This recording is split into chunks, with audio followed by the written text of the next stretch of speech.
आज के लेक्चर में हम डिस्कस करने वाले हैं evaluation system. Evaluation system basically evaluation system से पहले वैसे हिंदी में इसको मूल्यांकन बोला जाता है। इससे पहले हमें असेसमेंट समझना चाहिए। What is assessment? Assessment basically क्या होता है? Gathering of information about the students performance. Students performance के बारे में जो भी इंफॉर्मेशन गैदर की जाती है वो कौन करता है? असेसमेंट के जरिए हम करते हैं। नेक्स्ट आता है असेसमेंट। असेसमेंट बेसिकली इंफॉर्मेशन किस तरीके से इंफॉर्मेशन गैदर करता है, इसका एक साइकिल चलता है PCAR। PCAR मतलब ये मैंने एक शॉर्ट फॉर्म बताई है आप लोगों को कि कैसे आपको इसको याद रखेंगे। जैसे पुलिस की गाड़ी होती है PCR होती है, PCR होती है, तो आप इसको याद रखेंगे उसमें A और ऐड कर देंगे PCAR। Means P stand for planning, C stand for collecting, and A stand for analysis, and R stand for reporting। Means planning. आप यहाँ पे प्लानिंग करते हैं कि डाटा, स्टूडेंट्स का डाटा जो है वो कैसे कलेक्ट करना है, वो आप यहाँ पे जो है प्लान करते हैं। उसके बाद आप यहाँ पे डाटा, सेकंड जो फेज है, सेकंड फेज में आप डाटा कलेक्ट करते हैं।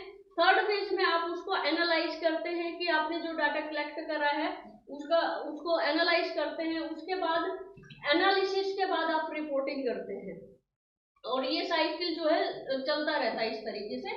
उसके बाद हम स्टडी करते हैं इवैल्यूएशन। इवैल्यूएशन क्या है? बेसिकली इवैल्यूएशन जो है कंटिन्यूसली चेंजिंग प्रोसेस है। आप क्या बोलेंगे? ये कंटिन्यूसली चेंजिंग प्रोसेस है। मीन्स क्या है कि कंटिन्यूसली इसमें कुछ न कुछ चलता रहता है। स्टूडेंट्स की परफॉर्मेंस जितनी बार इवैल्यूएट आप करोगे उतनी बार इसमें कुछ न कुछ चेंजेस आता है। अब जो इवैल्यूएशन है, इवैल्यूएशन बेसिकली किस किस पे डिपेंड करता है? हमारा जो एजुकेशनल ऑब्जेक्टिव है उस पे डिपेंड करता है, और हमारा लर्निंग एक्सपीरियंस क्या है उस पे डिपेंड करता है। इवैल्यूएशन में हम बेसिकली क्या करते हैं? जैसे असेसमेंट में हम क्या करते थे? Gathering of information. But evaluation के अंदर यहाँ पे जो भी इंफॉर्मेशन गैदर्ड हुई है उसको हम जजमेंट कहाँ करते हैं? इवैल्यूएशन के अंदर। इवैल्यूएशन के अंदर जो भी असेसमेंट के अंदर, असेसमेंट के द्वारा जो भी डाटा गैदर किया जाता है वो यहाँ पे हम जज करते हैं इवैल्यूएशन के अंदर। बेसिकली जो असेसमेंट है वो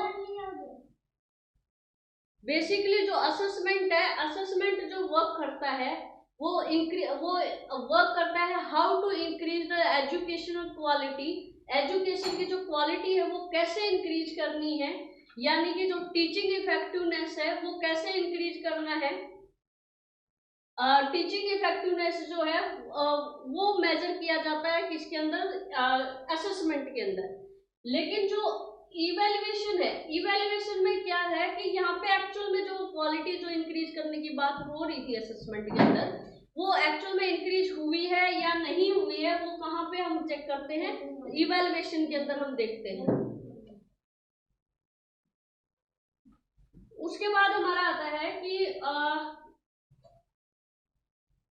एजुकेशनल ऑब्जेक्टिव। आपको पता ही है, अगर पहले आप देखेंगे कि आपका एजुकेशन का ऑब्जेक्टिव क्या था, उसके अकॉर्डिंग आप एजुकेशन का ऑब्जेक्टिव कहाँ तक मीट कर पाए हैं, कहाँ तक उसको अचीव कर पाए हैं, तो आप उसको इवेलुएट करते हैं। यहाँ पे लर्निंग एक्सपीरियंस क्या है, स्टूडेंट्स ने कितना लर्न किया है, कितना नहीं लर्न किया है, आप यहाँ पे वो चेक करते हैं।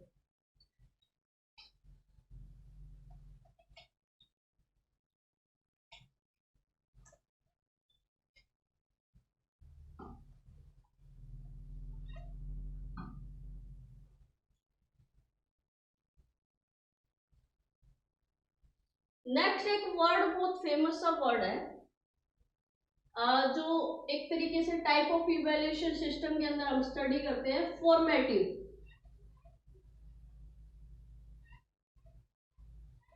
फॉर्मेटिव इवैल्यूएशन में हम बेसिकली क्या करते हैं?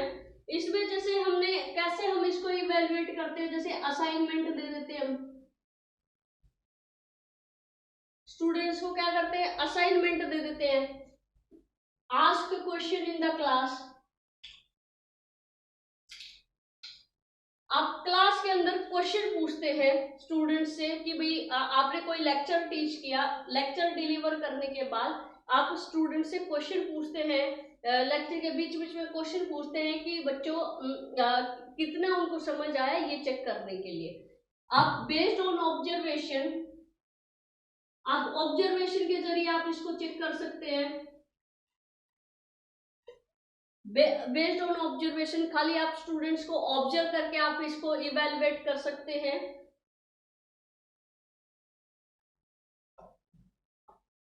असाइनिंग प्रोजेक्ट असाइन करके आप कर सकते हैं।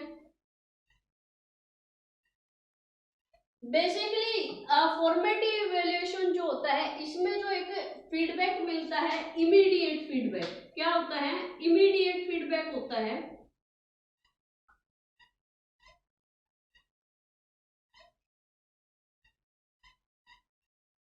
इमीडिएट फीडबैक होता है। ये जो फीडबैक होता है वो टीचर्स के लिए भी होता है और ये क्या है, स्टूडेंट्स के लिए भी होता है।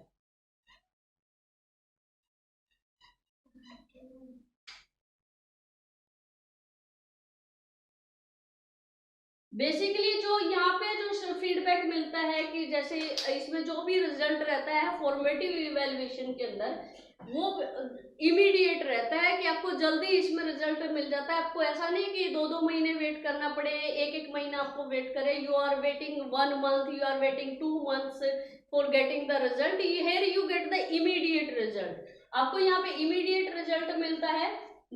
अब वो जो फीडबैक मिलता है कि जो भी आपका जो टेस्ट लिया, आपने प्रोजेक्ट दिया या असाइनमेंट दिया या क्वेश्चन पूछा, उससे क्या बेनिफिट होता है, टीचर फीडबैक को कैसे यूज कर सकता है। मान के चलो आपने क्वेश्चन पूछे स्टूडेंट से, 5 क्वेश्चन आपने पूछे, ठीक है। 5 क्वेश्चन पूछने के बाद स्टूडेंट्स उसमें से 1 और 2 क्वेश्चन का ही आंसर कर पाए। इट मीन्स कि आप जो टीचर है, टीचर अपना टीचिंग स्टाइल चेंज करेगा, टीचिंग मेथड को चेंज करेगा, और स्टूडेंट्स है, स्टूडेंट्स कैसे उसको कर सकता है, स्टूडेंट्स जो है वो कर सकता है कि भाई अपनी लर्निंग को इम्प्रूवमेंट करने के लिए, कि भाई उसने जो लर्न किया था वो मान के चलो वो थ्योरी पढ़े जा रहे हैं, एमसीक्यू उससे सॉल्व नहीं हो रहे हैं, एप्लीकेशन पार्ट में कई बार स्टूडेंट सिलेक्ट कर जाते हैं। मीन्स कि लर्निंग में वो कहाँ पे वीक है, तो अपनी वीकनेस को इम्प्रूव करने के लिए लर्निंग पॉइंट ऑफ व्यू से स्टूडेंट्स यहाँ पे जो है इस फीडबैक का यूज कर सकते हैं, जो भी रिजल्ट होता है।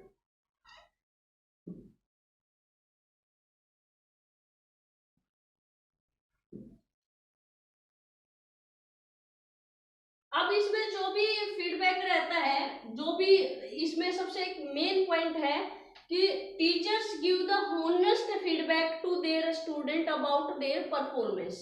मीन्स क्या है कि जो टीचर्स क्या है अपने स्टूडेंट को यहाँ पे फीडबैक देते हैं, ऑनेस्ट फीडबैक देते हैं कि उनकी जो क्लास में परफॉर्मेंस है वो क्या परफॉर्मेंस है। बेसिकली जो है ये जो क्यों कंडक्ट किया जाता है, फॉर्मेटिव इवैल्यूएशन जो है वो कंडक्ट किया जाता है, रेगुलर बेसिस पे किया जाता है। एक तो ये क्या किया जाता है, ओवर पीरियड टाइम बोल सकते हैं आप इसको, मतलब विद इन ए मंथ बोल सकते हैं, विद इन ए वीक आप बोल सकते हैं, डेली आप बोल सकते हैं कि आप सिंपली क्वेश्चन आस्क करके आप डेली ऑब्जर्व कर रहे हैं स्टूडेंट्स को। बेसिकली ये स्टूडेंट्स की प्रोग्रेस को चेक करने के लिए यूज किया जाता है फॉर्मेटिव इवैल्यूएशन, की स्टूडेंट्स ने कितना लर्न किया है, आपने जो टीच किया है स्टूडेंट्स को कितना समझ आ रहा है, नहीं समझ आ रहा है, स्टूडेंट्स की वीक पॉइंट क्या है, स्टूडेंट का स्ट्रेंथ पॉइंट क्या है, स्टूडेंट की वीकनेस और स्ट्रेंथ को फाइंड आउट करने के लिए हम फॉर्मेटिव इवैल्यूएशन का यूज करते हैं। इसके कॉन्ट्रास्ट में जो आता है, मतलब इसके अपोजिट जो रहता है, समेटिव इवैल्यूएशन रहता है। क्या रहता है? समेटिव। जैसे ही नेम सजेस्ट कर रहा है, नेम इंडिकेट कर रहा है कि जो समेटिव इवैल्यूएशन है, मतलब वंस जो हमारे सेमेस्टर एग्जाम है वो क्या है, समेटिव इवैल्यूएशन है। आपका जो हमारे कॉम्पिटिटिव एग्जाम होते हैं जो साल में एक बार है, जो होते हैं वो क्या है, समेटिव है। कि मतलब जो हमारा कैरिकुलम है, बेसिकली जो समेटिव इवैल्यूएशन यूज किया जाता है,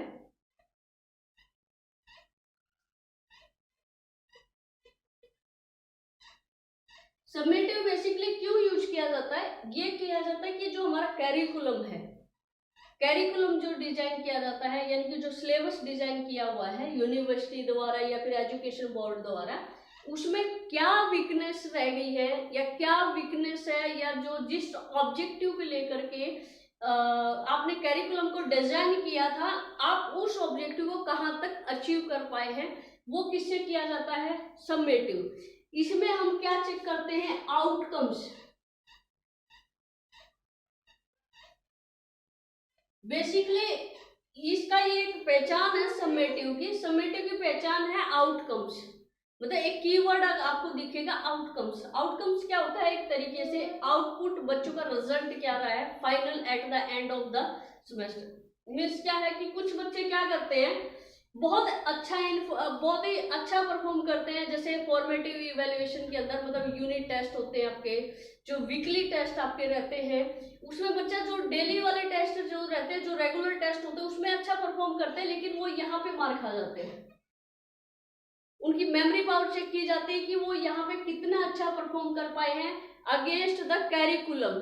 जो कैरिकुलम यानी कि जो सिलेबस डिजाइन किया गया था एजुकेशन बोर्ड के द्वारा या एक पर्टिकुलर ऑर्गेनाइजेशन के द्वारा, उसको हम कहाँ तक अचीव कर पाए हैं, वो क्या कैसे होता है, इसमें आउटकम्स जो हम देखते हैं। इसमें जो है मेन जो रहता है हमारा, कौन से का एग्जाम आते हैं, जो हमारे फाइनल एग्जाम होते हैं,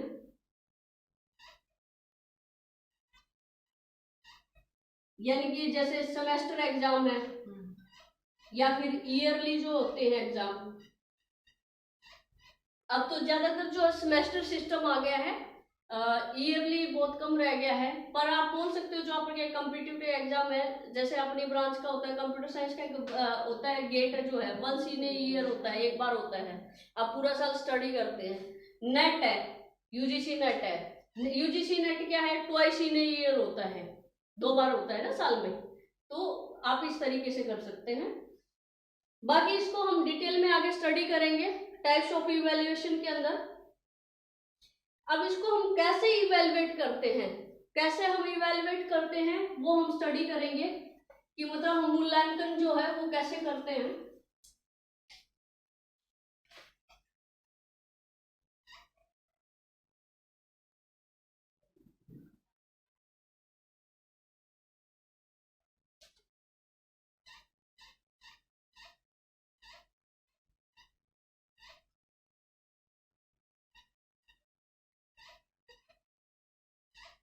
हाउ टू इवैल्यूएट। इवैल्यूएशन के यहाँ पे 2 मेथड्स है। कौन कौन से मेथड है? बेसिकली 2 तरीके से हम इवैल्यूएट करते हैं। एक हमारा है नॉर्म रेफरेंस्ड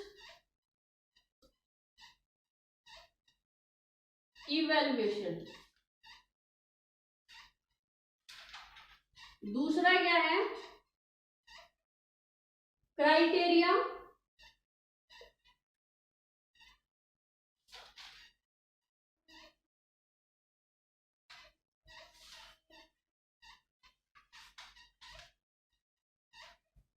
इवैल्यूएशन।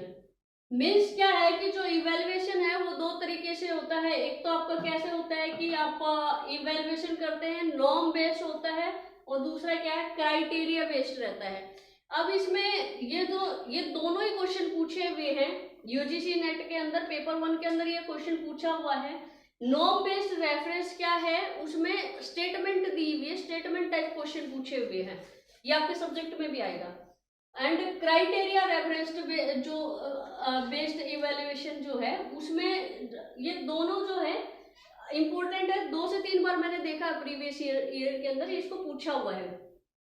ज्यादातर बच्चों को पता होता है कि फॉर्मेटिव के बारे में पता होता है या फिर समेटिव के बारे में पता होता है। अब जब ये टर्म आती है ना, वहां पे बच्चे कंफ्यूज हो जाते हैं कि भाई ये क्या आ गया। इसमें घबराने की जरूरत नहीं है। नॉर्म्स का मतलब होता है एक तरीके से, नॉर्म होता है एक तरीके से आदर्श, हिंदी में हम इसको बोलेंगे आदर्श, यानी कि बेटर पर्सपेक्टिव, बेटर पर्सपेक्टिव हम इसको बोल सकते हैं। मीन्स इसमें क्या होता है,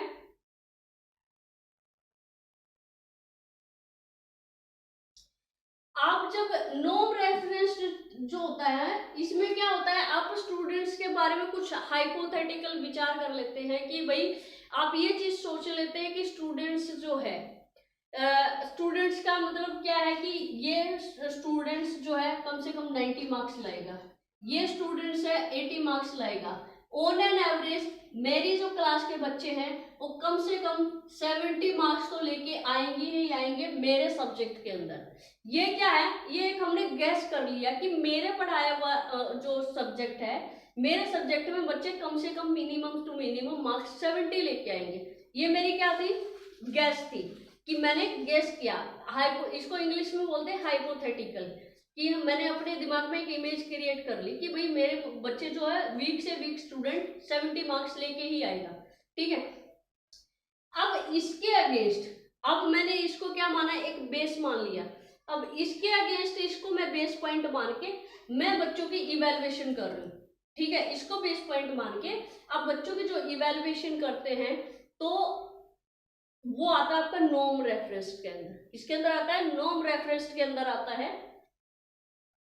norm reference test give information about how test takers have performed when compare to a hypothetical average students. ये आपकी परफॉर्मेंस क्या थी, एवरेज स्टूडेंट्स की थी, कि वो क्या करते हैं कि एवरेज स्टूडेंट से जब वो उनकी परफॉर्मेंस है उसको कंपेयर करने में काम आता है ये, ठीक है। मतलब एक आदर्श आप मान लेते हैं इसको। और क्या करता है, norm reference achievement is reported as a percentage of percentile rank. इसमें जो भी रिपोर्ट रहेगी वो आपकी किस में रहती है, या तो परसेंटेज में रहती है या किस में रहती है, परसेंटाइल में रहती है। या तो परसेंटेज में रहती है या परसेंटाइल में रहती है। कि जैसे मेरा अभी यूजीसी नेट का जो जेआरएफ मेरा क्वालिफाई हुआ है वो मेरा परसेंटाइल कितना है, 9.998 मेरा 99.998 मेरा परसेंटाइल है। इसी तरीके से आप यहाँ पे नॉर्म्स के अंदर या तो आप परसेंटेज असाइन करते हैं या परसेंटाइल आप करते हैं। दूसरा क्या है, इसमें जो क्वेश्चन आते हैं नॉर्म्स के अंदर जो क्वेश्चन रहते हैं वो कौन से क्वेश्चन रहते हैं, जो एमसीक्यू रहते हैं। कौन से क्वेश्चन रहते हैं इसमें, एमसीक्यू रहते हैं। मीन्स जो आपका जो मल्टीपल चॉइस बेस्ड क्वेश्चन रहते हैं उस तरीके का कुछ क्वेश्चन पूछा जाता है इसमें।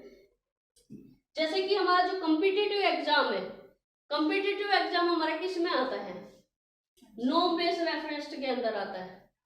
नॉर्म बेस्ड रेफरेंस के अंदर आता है कॉम्पिटिटिव एग्जाम, इसमें एमसीक्यू बेस्ड रहता है, ठीक है। ये पॉइंट याद रखने का, मैं यहाँ पे जो भी टीच कर रही हूँ हर बार क्वेश्चन पूछा जाता है। Very very very important topic for UGC net point of view. और आपका तो एजुकेशन सब्जेक्ट आपका सब्जेक्ट में भी पूछा जाएगा।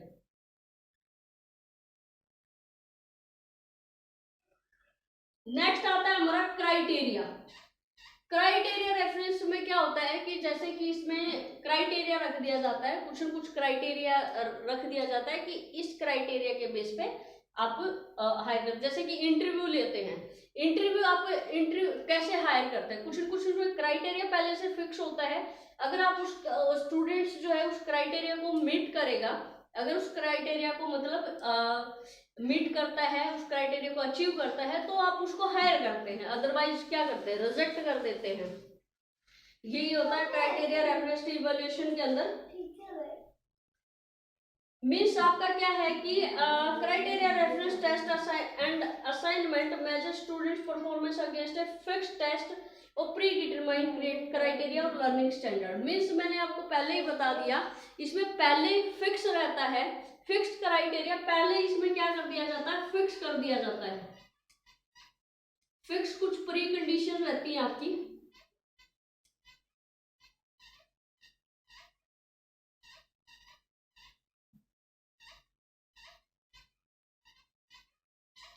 इसमें पहले डिसाइड कर दिया जाता है, कुछ लर्निंग स्टैंडर्ड आप बोल दो या फिर कुछ क्राइटेरिया बोल दो। कि जैसे कि आप एक कंपनी में गए, ठीक है, कंपनी में क्या है कि उसमें क्राइटेरिया रहता है कि आपके टोटल 100 मार्क्स का कोई एग्जाम है आपका, उसमें पहले जो फर्स्ट राउंड होता है वो रिटर्न होता है। पहला राउंड जो होता है वो रिटर्न टेस्ट होता है, रिटन टेस्ट के आपके 50 मार्क्स, रिटन टेस्ट के आपके 50 मार्क्स, और ये किसके थे, रिटन के, जो रिटन टेस्ट होता है।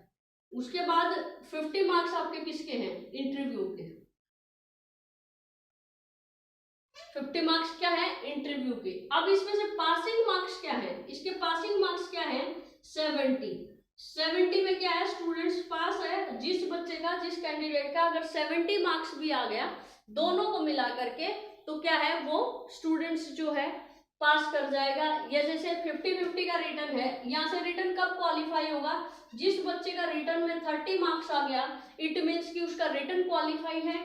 जिस बच्चे का यहाँ पे 20 मान के चलो कि आपका 40 मार्क्स भी अगर आ गया, यहाँ पे इंटरव्यू में 40 मार्क्स अगर आ गया तो ही वो सिलेक्टेड है।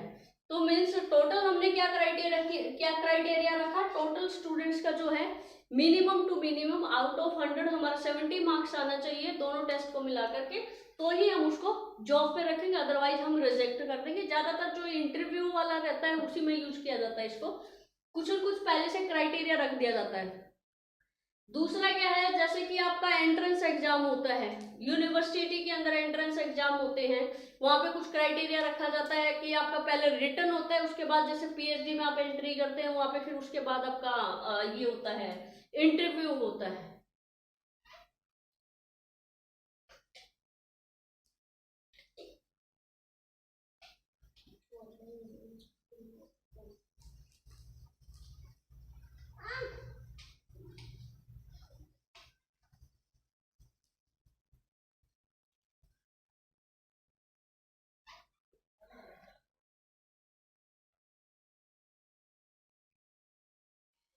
अब reason for evaluation,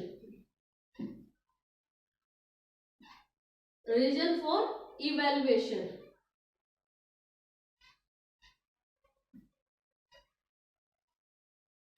reason for evaluation मतलब जो हम मूल्यांकन करते हैं वो क्यों करते हैं, ठीक है, क्यों हम जो इवैल्यूएशन है वो क्यों करते हैं, क्यों जरूरत पड़ी इवैल्यूएशन करने की। पहला पॉइंट आता है इसमें कि एंश्योरिंग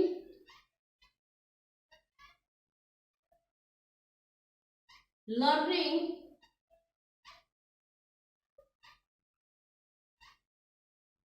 हैज टेकन प्लेस। क्या है इसका मतलब, क्या है कि बच्चे जो है learning, ensuring learning has taken place means क्या है कि आपने जो लेक्चर डिलीवर किया, स्टूडेंट्स को जो समझाया, कि बच्चे एक्चुअल में वो पढ़ रहे हैं, नहीं पढ़ रहे हैं, वो लर्न कर भी पा रहे हैं या नहीं कर पा रहे हैं, वो क्या है इसमें ensuring learning has taken place का मीनिंग ये है। ये क्या हमारा फर्स्ट पॉइंट है। दूसरा पॉइंट क्या है इसमें, ensuring teacher effectiveness.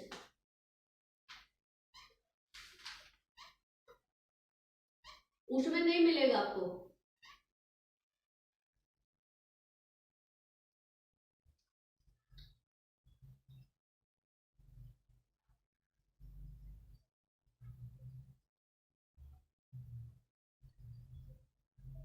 Ensuring teachers effectiveness का मतलब क्या है यहाँ पे, कि मतलब टीचर जो है वो कितना प्रभावी तरीके से, कितने अच्छे तरीके से स्टूडेंट्स को जो है पढ़ा रहा है, वो हमारा किसके अंदर आता है, एंश्योरिंग टीचर इफेक्टिवनेस। एंश्योरिंग का मतलब होता है कि ये सुनिश्चित करता है कि टीचर जो है पढ़ा रहा है वो बहुत अच्छा पढ़ा रहा है या नहीं पढ़ा रहा है, किस तरीके का पढ़ा रहा है।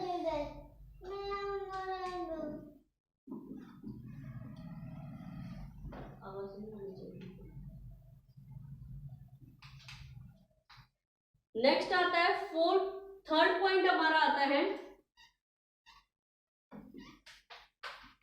For creating a quality learning environment. किस लिए यूज किया जाता है, फॉर क्रिएटिंग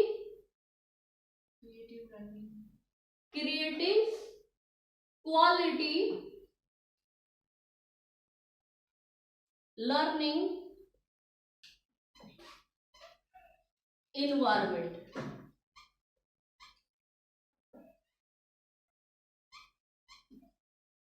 मीन्स क्या है इसका, कि एक अच्छा एक क्लास के अंदर एक हेल्दी इन्वायरमेंट क्रिएट कर दिया जाए, या कह दें कि बहुत अच्छा इन्वायरमेंट क्रिएट कर दिया जाए कि बच्चे बहुत अच्छे से और क्वालिटी वाइज स्टडी करें। ठीक है, ये हमारा थर्ड पॉइंट था।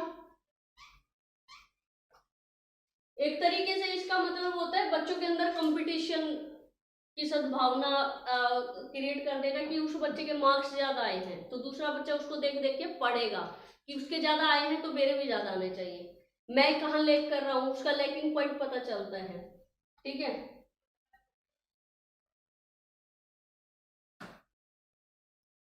अब इसके अंदर जो है ये जो हमारा क्वालिटी है इसमें क्या आता है, लर्नर सेंटर्ड आता है। क्या आता है,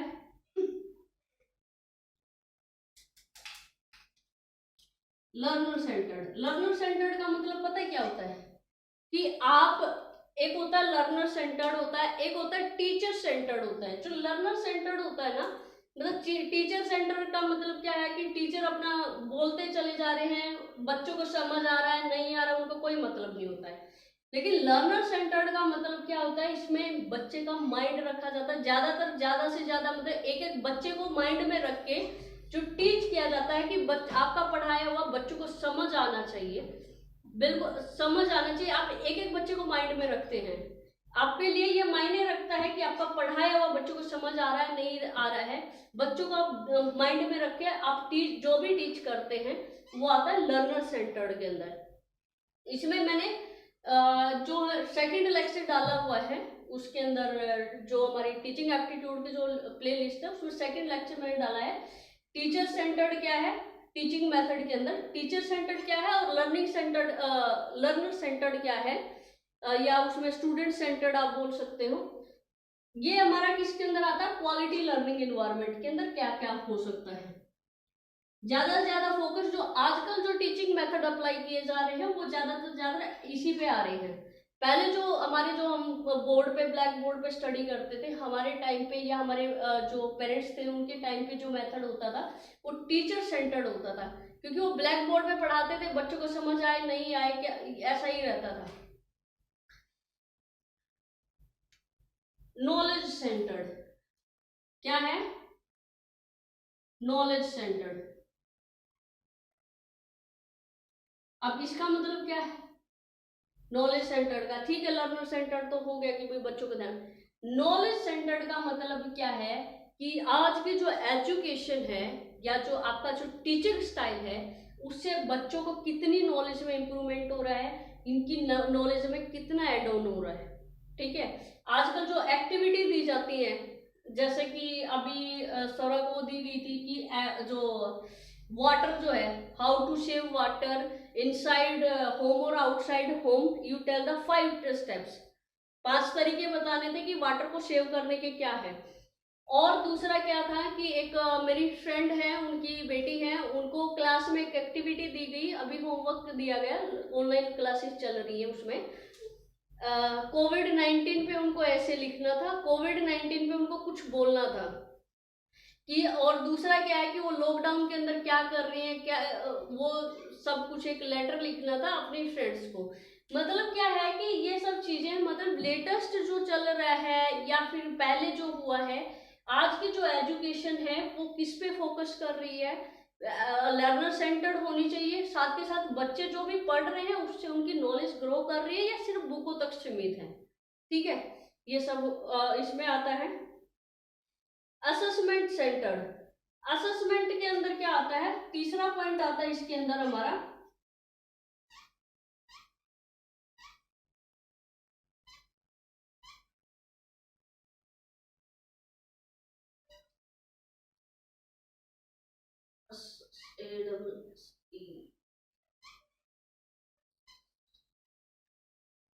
असेसमेंट सेंटर्ड के अंदर हमारा आता है जो फीडबैक है। ठीक है, जो आपका फीडबैक है या रिवीजन है, स्टूडेंट आपने जो टीच किया, टीच करने के बाद आपका क्या फीडबैक है, या आपने कोई टेस्ट लिया, ठीक है, टेस्ट लेने के बाद स्टूडेंट्स का क्या रिजल्ट है, इसमें आता है फीडबैक एंड रिवीजन। रिवीजन कितनी बार आप सिलेबस को रिवाइज करवा रहे हैं या स्टूडेंट्स कितनी बार सिलेबस को रिवाइज कर पा रहे हैं, इतना सफिशिएंट टाइम है या नहीं है। तो वो सब किस में आता है, असेसमेंट सेंटर्ड के अंदर। कम्युनिटी सेंटर्ड, कम्युनिटी सेंटर्ड के अंदर आता है, इसमें जो कम्युनिटी का मतलब है क्लासरूम, क्या है, क्लासरूम। जो क्लासरूम है उसी को इसने कम्युनिटी बोला है, क्लासरूम को ही कम्युनिटी बोला है। बेसिकली हमने जो पढ़ा है कि हम इवैल्यूएशन करते क्यों हैं, उसका पहला रीजन क्या था कि लर्निंग हो रही है या नहीं हो रहा है, बच्चा लर्न कर रहा है या नहीं कर रहा है, पहला पॉइंट हमारा ये था। दूसरा पॉइंट क्या था कि टीचर कितना इफेक्टिवली पढ़ा रहा है, टीचर जो पढ़ा रहा है वो बच्चों को समझ आ रहा है या नहीं आ रहा है। इस पे एक ऑलरेडी लेक्चर में डाल चुकी है इफेक्टिवनेस ऑफ टीचिंग पे, तो इससे भी क्वेश्चन पूछा जाता है, बहुत इंपॉर्टेंट क्वेश्चन है। थर्ड पॉइंट आता है creating quality learning environment, creating quality learning environment. Quality learning environment अब वो क्लासरूम के अंदर कैसे क्रिएट करेंगे, एक तो टीचर सेंटर्ड, मतलब बच्चों को दिमाग में रख के आप टीच कर रहे हो, बच्चों के इंटरेस्ट के हिसाब से आप पढ़ा रहे हो, आप प्रोजेक्टर पे पढ़ा रहे हो, डेमोस्ट्रेशन से पढ़ा रहे हो, ठीक है। उसके बाद नॉलेज सेंटर्ड, आप जो टीच कर रहे हो उससे बच्चों की नॉलेज इंप्रूव हो रही है, बच्चों में नॉलेज आ रही है या नहीं आ रही है। उसके बाद असेसमेंट सेंटर्ड, असेसमेंट सेंटर्ड में आपका आता है रिवीजन, आता है फीडबैक आ जाता है, और लास्ट आता है कम्युनिटी। कम्युनिटी मतलब क्या है, यहाँ पे क्लासरूम ही उसने कम्युनिटी बोला है। अभी के लेक्चर में इतना ही। नेक्स्ट लेक्चर में हम पढ़ेंगे टाइप्स ऑफ असेसमेंट क्या है,